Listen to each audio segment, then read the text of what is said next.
ఈ బిజినెస్ ఏదైనా మీ ఊర్లో ప్రమోషన్ చేయాలంటే అది సుమన్ టీవీతోనే సాధ్యం. ఇప్పుడే సంప్రదించండి. నా సక్కదనాల బిడ్డ పోయింది. నేను వెనుకలాడినా దొరకదు, నేను ఏడ్చినా దొరకదు, నేను ఎట్ట చేసినా దొరకదు. నా బంగారమా నువ్వేడు నువ్వు.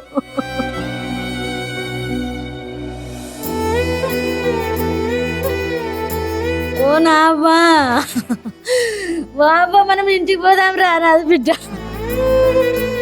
కొద్ది కాలంగా కోదాడ ప్రాంతంలో కాలేజ్ చదువుతున్న విద్యార్థులు తమ యొక్క ప్రాణాలను ఆత్మహత్యలు చేసుకొని తనువు చాలిస్తున్న ఘటనలు మరొక ముందే కోదాడ ప్రాంతంలో ఉన్నటువంటి చిలుకూరు మండలం కటకంగూడెం గ్రామంలో గేట్ కాలేజీలో తాజాగా కృష్ణవేణి అనే యువతి బీటెక్ థర్డ్ ఇయర్ చదువుతూ ఈ మరుసటి ఉదయాన గేట్ కాలేజ్ భవనం ఎక్కి దూకి ఆత్మహత్య చేసుకున్న ఉదాంతం ప్రస్తుతం కోదాడ ప్రాంతం గేట్ కాలేజ్ నందు జరిగింది.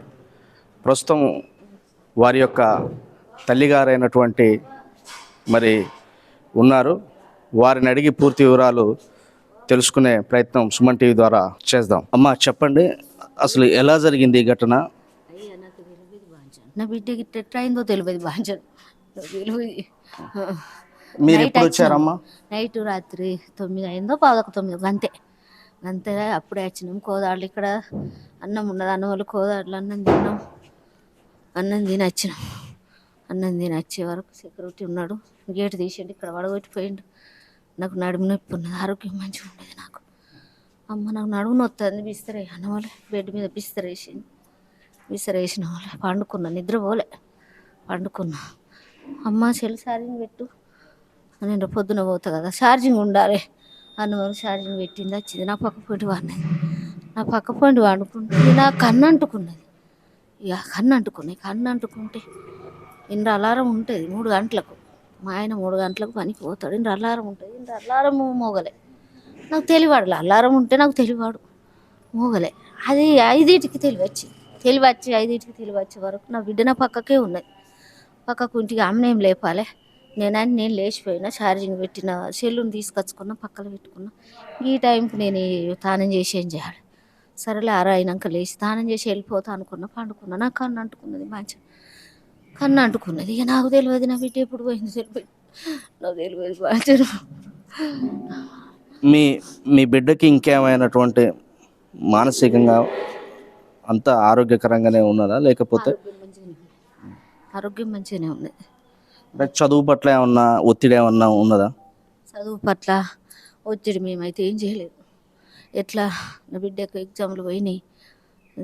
ఇక్కడికి వచ్చినాక సెకండ్ ఇయరా ఫస్ట్ ఇయరా పోతే నేను ఫీజు కట్టిన, రాసింది. ఐటకు ఫీజు కట్టుకున్నా, రాసింది.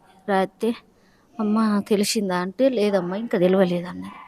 సరేలే నువ్వు సరే బిడ్డ, నువ్వు ఎగ్జామ్ల కోసం ఏం రంది పడకు, అవసరం లేదు, నువ్వు వెళ్తానో వెళ్ళనని బాధపడకు, నువ్వు వెళ్ళేదాకా రాపిస్తా నేను అని అలా డాడీ చెప్పి నేను చెప్పిన.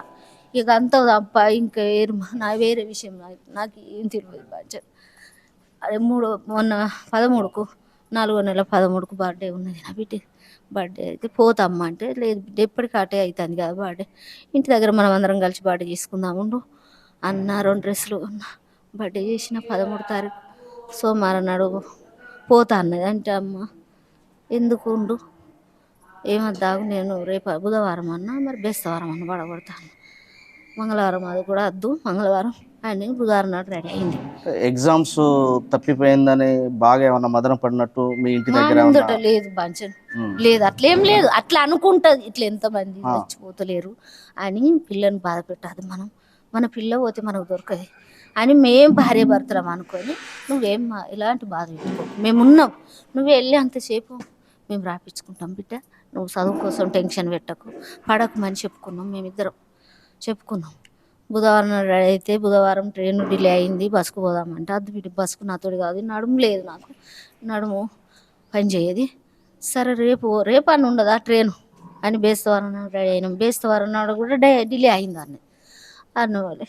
ఇక నిన్న అమ్మ నాకు ఫైన్ ఎత్తారు, పైన మునిపోసారి కట్టిన, నేను ఏంటో నువ్వు కట్టిన సారు అయితే లేదు, ఫైన్ ఎత్తారమ్మ మళ్ళీ కడతావా, ఫైన్ 1000 కట్టిపిస్తారు, ఎందుకమ్మ నన్ను వడగొట్టమంటే వడగొడతలేవు డాడీ ఎత్తను డాడీని బయటనే ఉంచుతారా అక్కడ 6 గంటలకు వెళ్తే ఇక్కడికి వచ్చే వరకు 9 అయింది.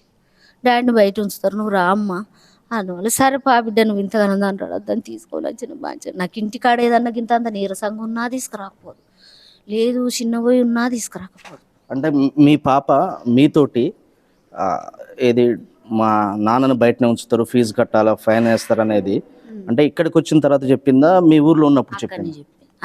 అన్నీ చెప్పి బయటనే ఉంచుతారు. మా ఆయన 2 సార్లు వచ్చిండు, బయటనే ఉన్నాడు, బయటనే ఉంచుతారు. బయట ఉంచితే ఆయనను బయట ఎందుకు ఉంచుడు, పనికి పోయేటోడు. మళ్ళీ నేను ఇంటికాడ ఖాళీగా ఉండేదాన్ని, నేనేం చెప్తాను, పోతా అత్తాను అనుకుంటా. నాకు గిట్ట తెలియదు, నేను ఇప్పటికి 2-3 సార్లు వచ్చిన ఇక్కడికి, అత్తానా పోతానా గిట్లనే. నాకు ఇంత తప్ప ఇంకేం తెలియదు. నా భర్త అత్తాడు. ఇప్పుడు మీ స్వస్థలం ఎక్కడ? నాదా పెగడపల్లి, మంచిర్యాల జిల్లా, జైపూర్ మండలం, పెగడపల్లి. అంటే ఇంకేమన్నా అనుమానాలు ఉన్నాయా మీ పాప చేసుకున్న ఆత్మహత్య? నాకు ఎలాంటిది చెప్పదు, నాకు హెల్త్ బాగుండదు. మీకేమైనా నాకు లేదు, నాకు ఎలాంటిది లేదు.